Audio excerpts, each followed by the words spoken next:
আজকের আমাদের এই কাহিনী একটি ছেলের জীবন কাহিনী, যাকে নিজের জীবন দিতে হয়েছে নিজেরই পরিবারের কারণে। হয়তো তাকে জীবন দিতে হতো না যদি খারাপ পরিস্থিতিতে তার পরিবার তার পাশে থাকতো। তার নাম রাফি। রাফির মা বাবা সবসময় রাফিকে পড়ার মধ্যে ব্যস্ত রাখেন, যাতে করে রাফি একটি ভালো ইউনিভার্সিটিতে চান্স পায় এবং ভবিষ্যতে একজন সফল সফটওয়্যার ইঞ্জিনিয়ার হতে পারে। আর এই পড়ার মধ্য দিয়েই শুরু হয় রাফির জীবনের মূল কাহিনী।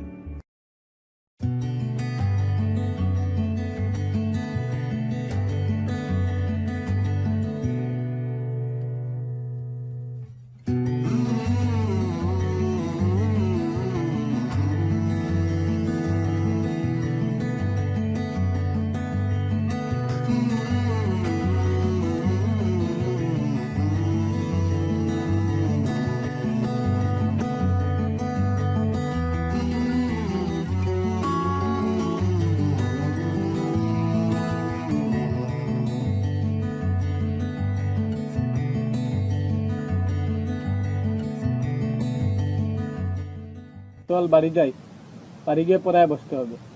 আরে এই মাত্রই তো কলেজ থেকে আসলাম, আর এখন কি বাড়িতে গিয়ে পড়তে বসতে হবে? আর কয়দিন পরেই তো এইচএসসি পরীক্ষা, পরীক্ষায় প্লাস পেতেই হবে, নইলে বাবা যে কি করবে, তুই তো বাবাকে চিনিস। আরে তোর যে বাবা। আচ্ছা চল বাড়ি যাই। চল। রাফি এইচএসসি পরীক্ষার জন্য প্রিপারেশন নিতে থাকে এবং কয়েক মাস পর এইচএসসি পরীক্ষা শেষ হয়ে যায়। এইচএসসি পরীক্ষা শেষ হওয়ার পর রাফির সব বন্ধু বান্ধব যখন চিন্তা করছিল কে কোন জায়গায় বেড়াতে যাবে, সে সময় রাফি পড়ার কথা চিন্তা করছিল। রাফি ইউনিভার্সিটিতে ভর্তি হওয়ার কথা চিন্তা করছিল। তার মাথায় শুধু চলছিল ইউনিভার্সিটিতে অ্যাডমিশন নেয়ার জন্য তাকে প্রিপারেশন নিতে হবে। পরীক্ষা তো আজ শেষ হয়ে গেল, সব সাবজেক্ট কেমন হলো? ভালো হয়েছে সব সাবজেক্ট। তোর আশা কি রেজাল্ট হতে পারে? আমার তো এ প্লাস লাগবেই, এ প্লাস না হলে হবে না। এ প্লাস না পেলে বাবা আমাকে আস্ত রাখবে না। হায় রে তোর যে বাবা। আচ্ছা ঠিক আছে, পরীক্ষা তো শেষ, এখন প্ল্যান কি, কোথায় বেড়াতে যাবি? বাবা কোনো জায়গায় বেড়াতে যেতে দিবে না, ভর্তি পরীক্ষার জন্য প্রিপারেশন নিতে হবে। এই মাত্র পরীক্ষা শেষ হলো, রেজাল্ট বের হতে এখন অনেক দিন বাকি। রেজাল্টও জানা নেই, কি জানি কি হয়। পড় ভাই, তুই পড়, আমার দ্বারা এসব সম্ভব না। রেজাল্ট বের হোক, তারপর দেখা যাবে কি করা যায়। সবে পরীক্ষা শেষ হলো, আর এতদিন পড়ালেখা করলাম, তাই কয়দিন শুধু খেলবো, ঘুমাবো আর বেড়াতে যাব।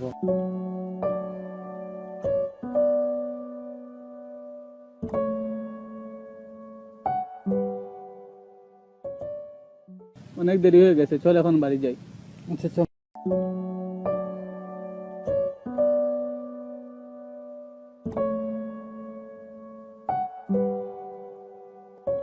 রাফি ইউনিভার্সিটিতে অ্যাডমিশনের জন্য প্রিপারেশন নিতে থাকে, আর এদিকে সময় এসে যায় এইচএসসি পরীক্ষার রেজাল্টের। শত প্রচেষ্টার পর হয়তো ভাগ্যেরই কারণে রাফির রেজাল্ট খারাপ হয়ে যায়।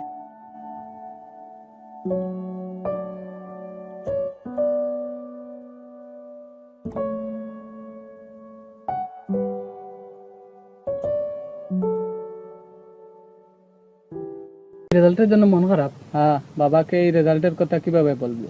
এ প্লাস পাওয়ার কথা ছিল, আর এখন এ মাইনাস। আরে এ মাইনাস তো কোনো খারাপ রেজাল্ট না, আর 3.80 তো অনেকের ভাগ্যেই জুটে না। তাই এসব নিয়ে অতিরিক্ত চিন্তা করে কোনো লাভ নেই। আর তুই তো চাইলে আগামী বছর আবার পরীক্ষা দিতে পারবি, তাহলে তো কোনো সমস্যা নেই। তাই এসব নিয়ে অতিরিক্ত চিন্তা করে কোনো লাভ নেই, চল বাড়ি চল। বাবাকে এই রেজাল্টের কথা কিভাবে বলবো?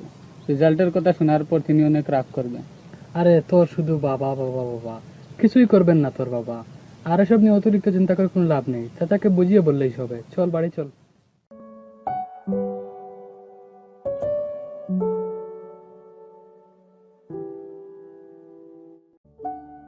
রাফির রেজাল্ট শোনার পর তার বাবা তার উপর অনেক রাগ করেন এবং তার সাথে কথা বলা বন্ধ করে দেন, যার ফলে রাফির মানসিক অবস্থার অনেক পরিবর্তন ঘটতে থাকে।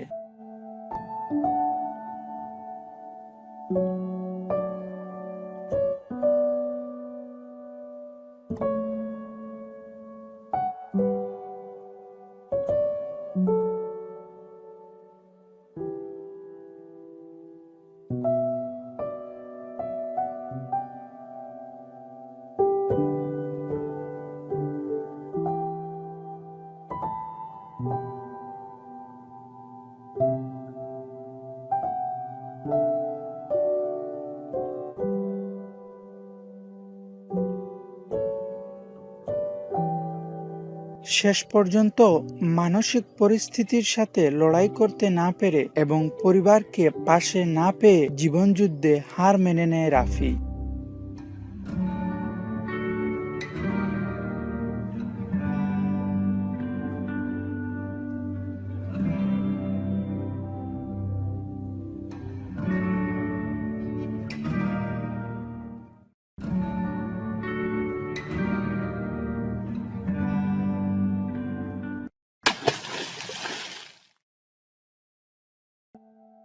কেউ ইচ্ছে করে কখনো নিজের রেজাল্ট খারাপ করে না।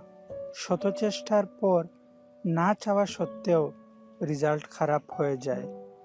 তাই খারাপ রেজাল্টের কারণে কাউকে বকা দেয়া বা কারো উপর রাগ করার মধ্যে আমি কোনো যৌক্তিকতা খুঁজে পাই না। আর আপনার বকা দেওয়ার কারণে বা তিরস্কার করার কারণে যদি কোনো মানুষ নিজের জীবন দিয়ে দেয়, তাহলে সে মানুষের মরণের ভার নিয়ে সারা জীবন বেঁচে থাকাটা কি আপনার পক্ষে সম্ভব হবে?